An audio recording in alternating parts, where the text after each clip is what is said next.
to look at these incredible colleagues from UN and academia and friends, so thank you all for being here, and we are so lucky, and I'm so inspired by everything that's been said by the ambassadors and our director of DPI Outreach and also the Undersecretary General of Communications and Public Information. This is amazing that we're all here to share this very historical day. It's the beginning of something that we've all talked about. I'm here, as was said, wearing 5 hats as an educator, as a psychologist, also as a representative of NGOs here at the United Nations, and a representative of civil society who was part of the April meeting, the high-level meeting that was about happiness and well-being as a measure of development that we had here at the UN. So I'd like to make 5 points. First of all, why is happiness and well-being important? Well, it's important on 5 different levels, on so many levels. The happier you are, the healthier your immune system is. The happier you are, the better your relationships, the more resilient you could be after disaster, any kind of trauma, the longer you live, and the more cohesive is going to be your community, and the easier it will be to resolve any kind of conflicts, including on your personal level and internationally. So what is happiness? There are lots of phrases from positive psychology, and you might talk about satisfaction, about quality of life, about resilience and many other things. But whatever the definition, one thing is really clear: well-being and happiness is universal, but it's also culture-specific. If I'm going to say to someone in a Western culture, are you happy? They'll understand that word. But if I'm in China, as I often am, I have to say, do you have harmony in your life? So culture is important. We've heard that education is very key. It was pointed out by the Undersecretary General that this is an initiative of the United Nations Secretary General, many NGOs here. It's a Millennium Development Goal. And research and experience also shows it is really important, I found this myself, to teach children early about happiness and well-being. I've done workshops all over the world after earthquakes and the tsunami in Japan and in Haiti and in China and just recently in Tanzania. And it shows that children and all of us can relate to happiness. We can do it here right now with very simple techniques. I ask the kids to just turn, you could do it now, to someone and smile. Just turn it to anybody and smile, and you'll see it is impossible, I see it now, for the people not to smile back. A simple technique that works. Another one that I do with kids and all over the world in workshops is that I show them this ball. And on it is written, my dream is, it's in all kinds of languages here, including Swahili, where I just was, and China and Tibetan, as a matter of fact. So I throw it to a child, this is a youth, sorry, and a wonderful one is going to speak, to one of the kids, and then they announce what their dream is, and then they throw it to another child.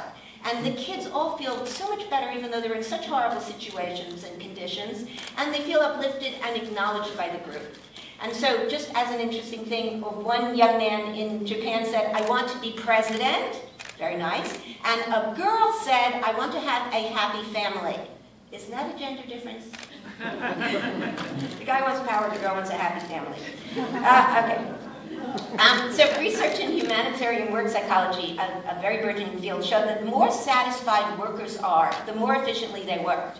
And the more successful is the organization. And my favorite research project about that, that's been a little contested in the results, but I love it now, is that the management wanted people to work more effectively. So they turned the lights up, and the people worked harder. And then they turned the lights down, and what do you think happened? The people worked harder. So what did they conclude? They concluded that if the management shows that they cared about the workers, they felt better and they worked harder. So I love that study.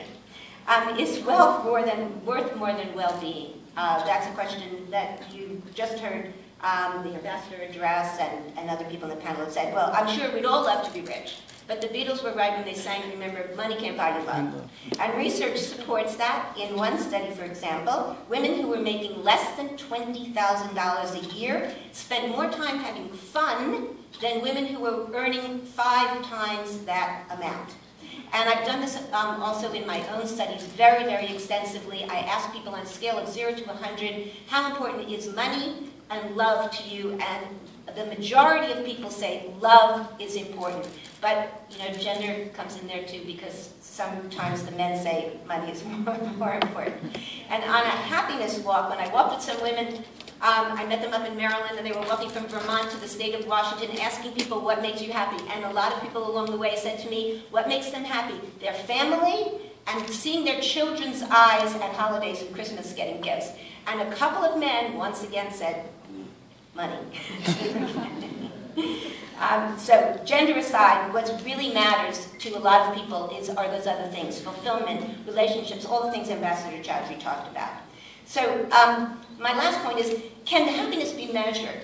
We asked about that, and actually Ambassador mentioned something about it. Yes, there's been research, psychological research that shows it can be measured. There are many scales of things like quality of life and satisfaction. Even the World Health Organization, in the Well-Being Index, has used 5 questions. I'll ask you just a few of them. Have you felt cheerful? I hope so. Did you wake up feeling fresh? Maybe some people were tired. Is your daily life filled with things that interest you? I hope so. On the international development front, the Happy Planet Index, which Costa Rica won last year, as a matter of fact, measures well-being and sustainability. You remember, this is the topic of our discussion today, including your ecological footprint. So, well-being should be included in the UN Sustainable Development Goals, I'm sure you all would agree, as we move forward from the 2015 Millennium Development Goals. So finally, what are you going to do to increase well-being for yourself, your family, and your community, and this world? I know that my colleague here, Joanne Murphy, is going to address a lot of these points. The Ambassador Chowdhury already gave some of those. I'll give a couple of suggestions and then I'll finish. First, take action. Talk about the issue. As a psychologist, I would say talking certainly is important. Ask yourself and other people what makes you happy, what makes them happy right after this event. Tweet about it right now. I won't be hurt if you're on your little phone, as long as you're tweeting about this. In your classrooms, in your companies, on social media sites. Devise your own projects and connect with others. You can go to, we have a new website, and this is really exciting because on there is lots of projects, right? I know you were part of it. Margot Lozaro was very part of creating this for all of us. We appreciate that. It's at www, you don't need that anymore, internationalhappinessandwellbeingday.org. So that's a really cool place to go. Advocate with your governments. China and Japan and Brazil and Great Britain are really doing efforts about this. Even states here, Maryland, Vermont, Washington State, go to your representatives and advocate about including well-being in their governmental measures of GDP. So the coalition we have here, the coalition, the Psychology Coalition at the UN, we advocate a lot of times about this, and you can find a lot of information on the handout that I have in the back, all of us do, and our statement. So approach these panelists, too, afterwards, about what all we're doing. Latoya's going to discuss all the interesting projects she has. There are many NGO people here. Where's Sharon Hamilton Getz is doing a lot of work about happiness and spirituality. So I thank you all. Yeah, we're right time. Good. And I look forward to more of these, and happiness to you. Bless. Thank you.